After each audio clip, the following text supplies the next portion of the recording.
Nous retrouvons notre chronique hebdomadaire sur l'Europe. Aujourd'hui, Rostan Mehdi, directeur de Sciences Po Aix et membre du Centre d'excellence Jean Monnet de l'AMU, nous parle des valeurs de l'Europe.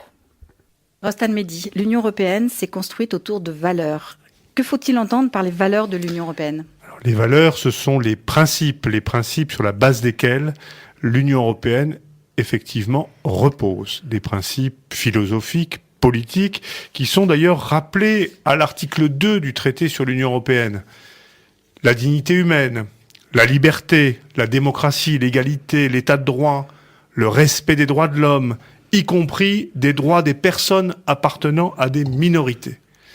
Ces valeurs servent donc de base éthique à la construction européenne. Elles sont à la fois communes aux États membres et propres à l'Union européenne. Elles ont finalement à voir avec ce que l'on pourrait appeler ou désigner par le terme d'identité de l'Union européenne. C'est à ces valeurs que s'adosse l'identité de l'Union européenne. Alors, quelles sont les fonctions de ces valeurs ? Alors, ces valeurs ne sont pas des principes éthérés, suspendus dans le vide. Ce sont des principes qui viennent orienter et structurer les politiques de l'Union européenne, sur le plan interne comme sur le plan externe.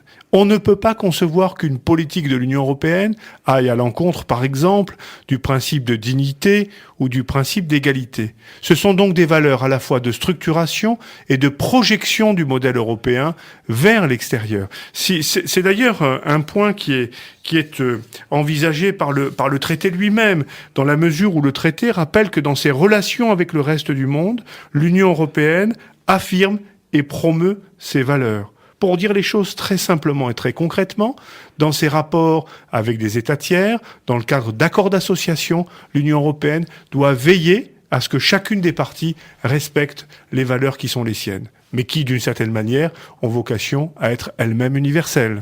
Alors, est-ce que ces valeurs sont aujourd'hui menacées ?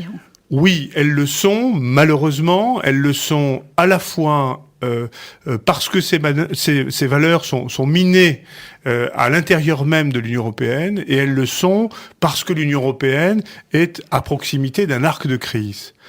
Très clairement, un certain nombre d'États membres aujourd'hui ont des positions ou adoptent des positions politiques qui menacent ces valeurs. C'est le cas de la Hongrie, c'est le cas de la Pologne, qui par exemple viennent entraver l'indépendance et la liberté des médias, ou encore de la justice. C'est a fortiori le cas de ces États qui sont dans notre voisinage et où l'on bafoue tous les jours les droits les plus élémentaires de la personne humaine. Est-ce que l'Europe a les moyens de réagir à ces situations ? Oui. Effectivement, il y a dans le traité un dispositif prévu par l'article 7 qui permet de sanctionner les États membres qui ne respecteraient pas les valeurs. Simplement, cet article 7 ressemble à un sabre de bois car personne ne semble oser s'en servir.